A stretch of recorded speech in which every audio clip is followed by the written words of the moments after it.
Hello, my absolutely beautiful astrology soulmates. It's me, Stormie Grace, and welcome to your weekly horoscope for the week of August 7th, where it's funny to be recording this right now because it's about 10 p.m. in Spain right now, and it's gearing up. Life comes alive again between 10 and midnight in Spain. So, welcome to the sounds of Spain in case anything comes up during our video. But I am excited to talk about this week because it is actually a bit of a changeable week. So I think we're going to practice adjustment this week and also looking for all of the sweet spots.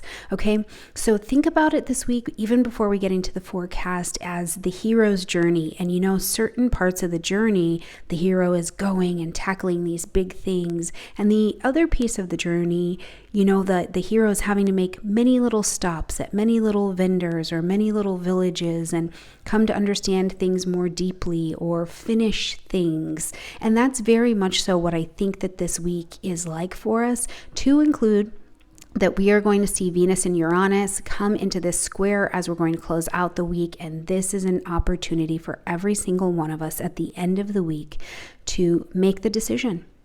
You've done the adjustments, you've looked back over, you've visited all of your hero's journey shops and reconsidered things, and now it's going to be time to make a decision, get off the fence, let's do it or let's not. So course correction at the end of the week, some other things to review at the beginning.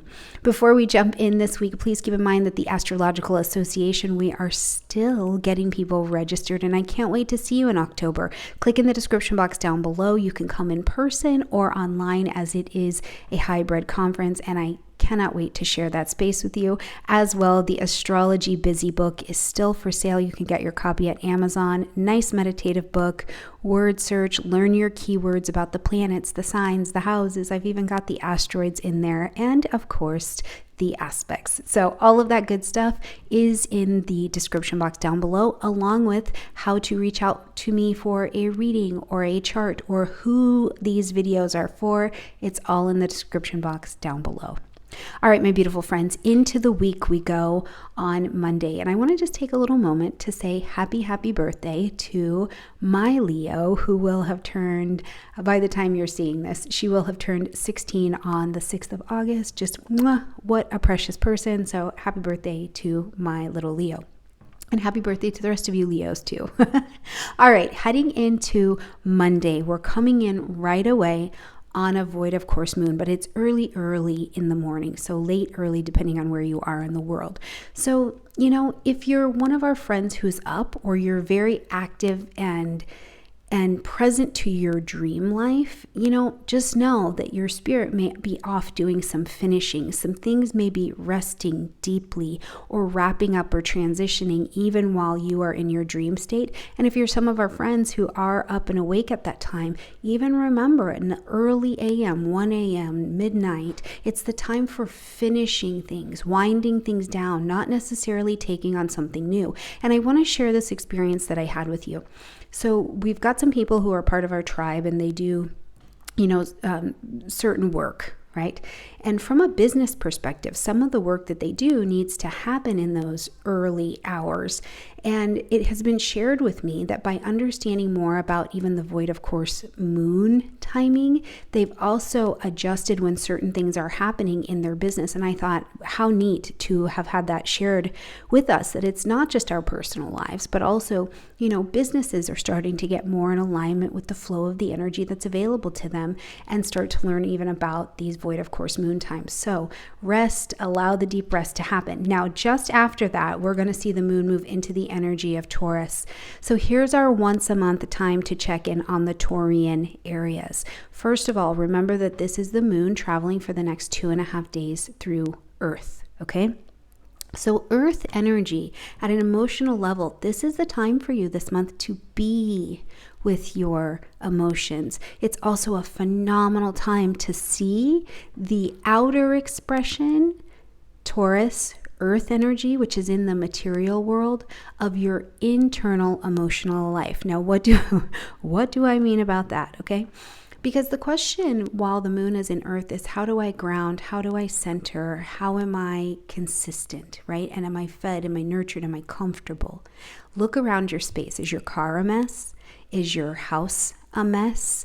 Are you walking out of the house? You're not ironed, you're not put together. What is the external expression of your internal emotional life? This is such a wonderfully powerful check-in that I've been watching, outside of me in other people to see what that expression looks like, especially when the moon is traveling through this Taurian energy. Now, one of the other things that I think this next couple days can be really, really good for, because the Taurus area of your chart is busy right now. Jupiter's there. We've got Uranus there. We've got the ruling planet in retrograde. Now we've got moon dancing over there. So there's a lot going on, and the last quarter moon is coming up here as well. So one of the things to remember and ask yourself is, are you treating yourself sweetly? Are you allowing yourself to enjoy some of the pleasure that life has to offer as well? And remembering that pleasure and beauty are sacred principles. And when we use them in the balance of a sacred principle, then they can be enjoyed in a really wonderful way, as opposed to when we use them in a way of vanity and lust and these other kinds of things where we run into problems. So, are you allowing yourself to enjoy some of the sweetness of life? And it's also Taurus with Jupiter in Taurus, who is not retrograde until September. So have you been enjoying too much of the goodness of life? And you need to kind of check in on that. Is the scale going way up or way down, depending on what is healthy and right for your body? How's your blood pressure doing? How are you doing with bloating and things like that?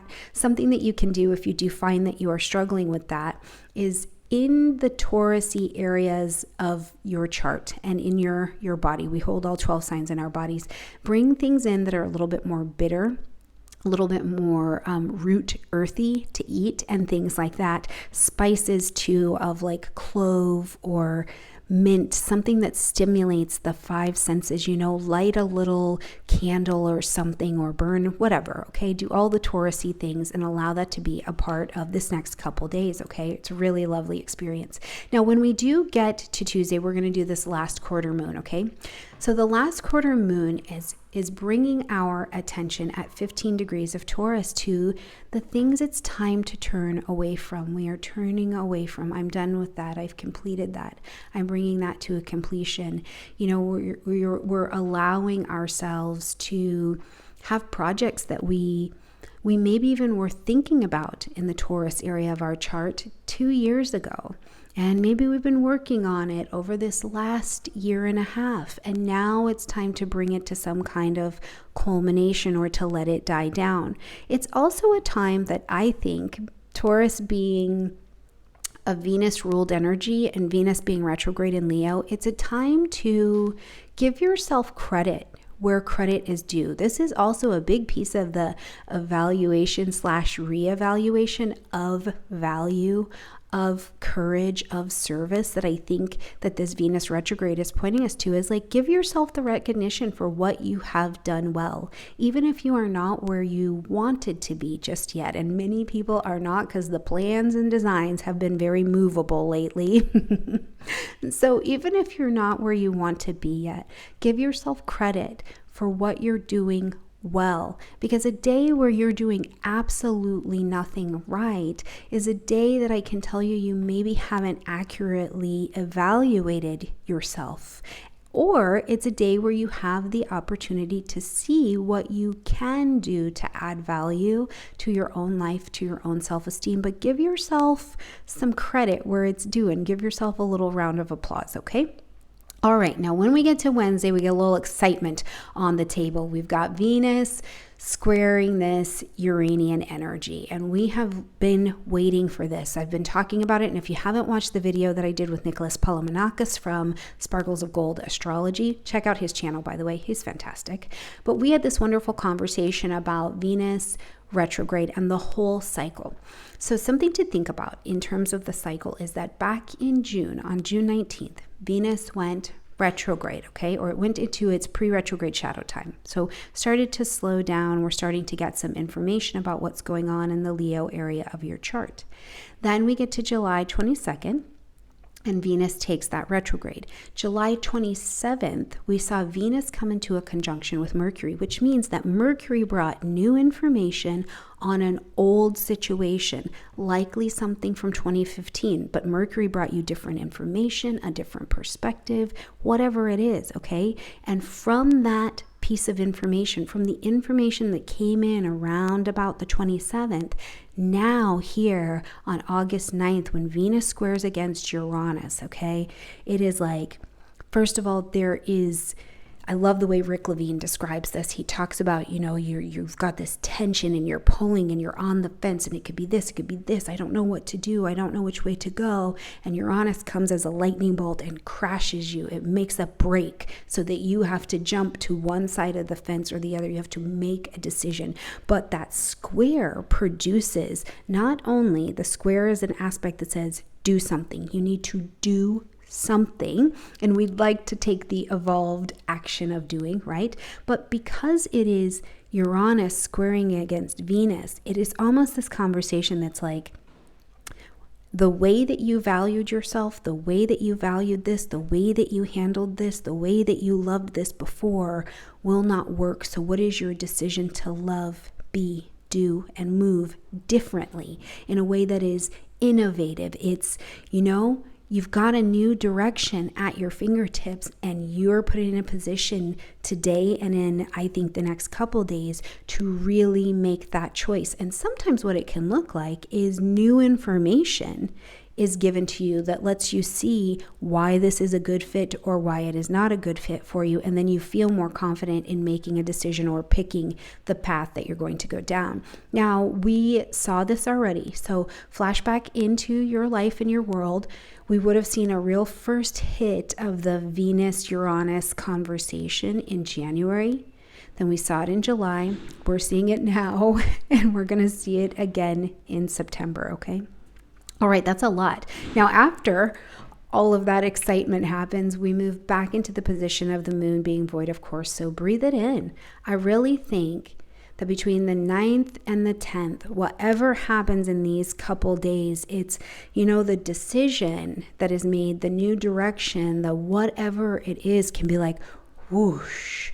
And then we want to avoid, of course, moon. We want to breathe. We want to, we want a time to put our hands on our heart and say, I am not completely sure that this is the right decision, but I did choose it. And because I am choosing it, I am willing to commit to it. But also I'm a human being. So wow, just a little bit of wow. So it's a great time. Enjoy the void, of course, moon, let your body come down, let your mind come down, and your emotions recenter as well.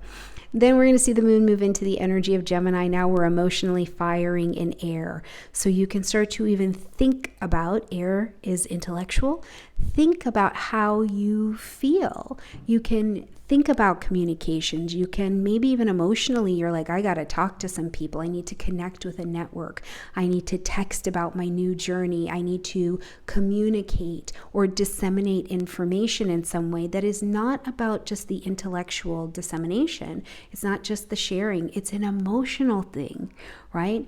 Maybe you see even emotionally where you have the gift of not judgment, but discernment in your life. And that has led you to make the new commitment and take the new direction that you're going to take. I absolutely love it. So celebrate that and evaluate it over the next couple days for sure.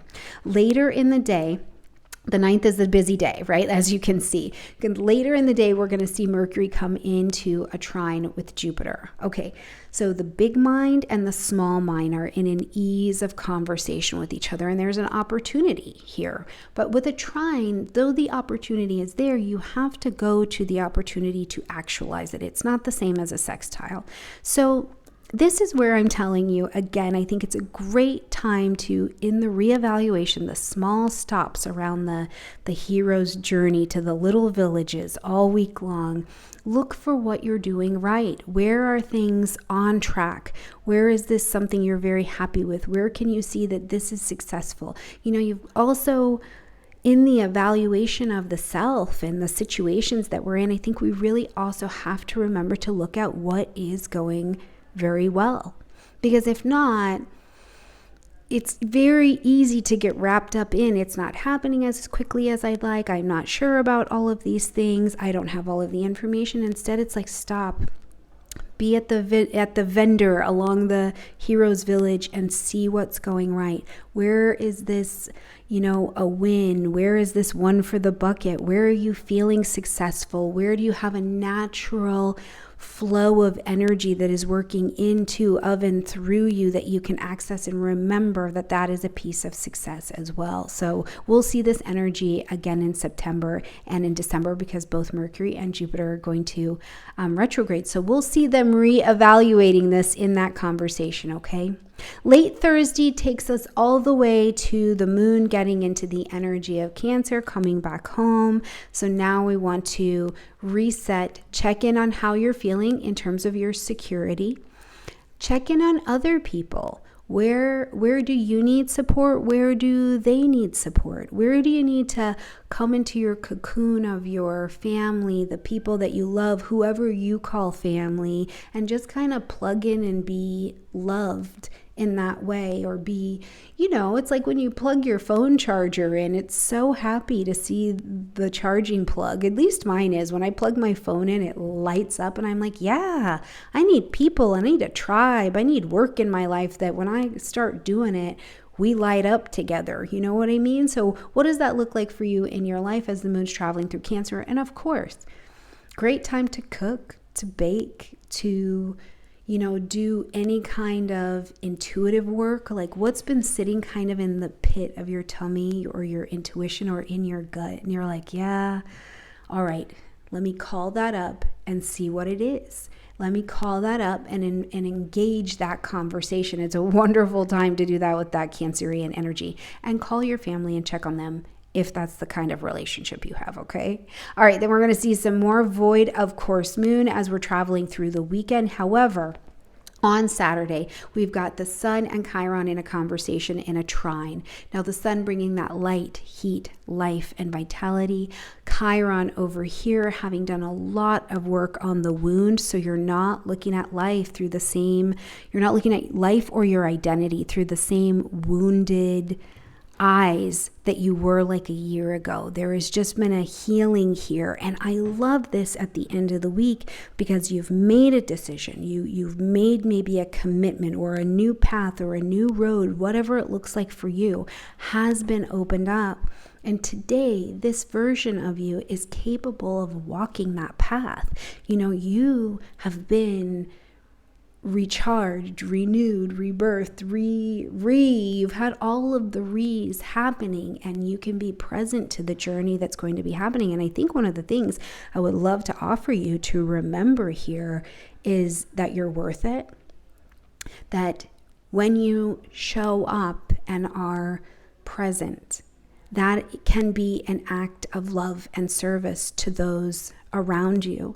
And by being a bit free from seeing yourself and situations in the world through such heavy wounded eyes and having some acceptance of yourself and the world around you, this too is a natural outpouring in the vibration of being of service to others. Because when we're living that way and trying to tap into the cosmos and the consciousness of everything that's out here, right? You'll take a calmer being into every space that you go. You'll take a more connected being into every space that you go. So our fellows who are still hurting, you naturally bring a revelation of a healed inner human, and that's really a beautiful thing. And that transmits right into our homes, into our offices. Even if your office is in your home. Like mine, certainly to your family members, your pets, oh my God, they feel us at 10,000 times amplified. So wouldn't it be nice to be giving them a little bit more energy as well, okay? All right, as we're going to close out the week, we're going to see the sun and Venus come together in this conjunction. And so we've had Venus have a conversation with Uranus, and now bringing that all around here on Sunday with the sun and Venus in this conversation. I think it's fortunate, and it sets our week up for next week in a different vibration. Because first of all, Venus is informed. The sun is willing and amplified and motivated to live out the new truths and the new value that Venus has and is, I think, taking pleasure in revealing. So I'm really curious for you in your life, where do you see yourself? Certainly share this with me at the end of this week, but even now as you're listening, where do you see yourself? Like you see your health, you see pleasure, you see your aesthetic, you see your value in such a different light that as you're traveling through Sunday and you're thinking about traveling these next steps of your life, even if this is a challenging time in your life, you feel a vitality of yourself. You feel, there's just a health, a new relationship with the world around you that is present. And do those connections feel, how do those connections feel to you? Do some of them feel fabulous and delicious and big and expansive? Or, do some of them feel like, okay, this is not my favorite, but I do see the value in it. What are the connections through this beautiful vitality that the sun and Venus are bringing to you as you can acknowledge all of the work that Venus has been doing through this cycle? I cannot wait to hear from you in the comment section down below. I would also just say on Sunday, if you can, treat yourself. Treat yourself. Treat yourself well. Do that self-massage. Look up the sacred beauty rituals on YouTube if you don't have one. Put on an audiobook in the background and walk around in your towel or however you do you to have a little piece of treat yourself on Sunday. All right, my absolutely beautiful friends, I hope you are doing glorious out there and wherever you are, however it's going. Thank you for joining me for another weekly video as we are journeying through the cosmos and trying to bring a little bit of consciousness where we are going. I absolutely love you. I can't wait to connect with you every week, and I'm sending you a lot of love wherever you are and however it's going. Bye, everyone.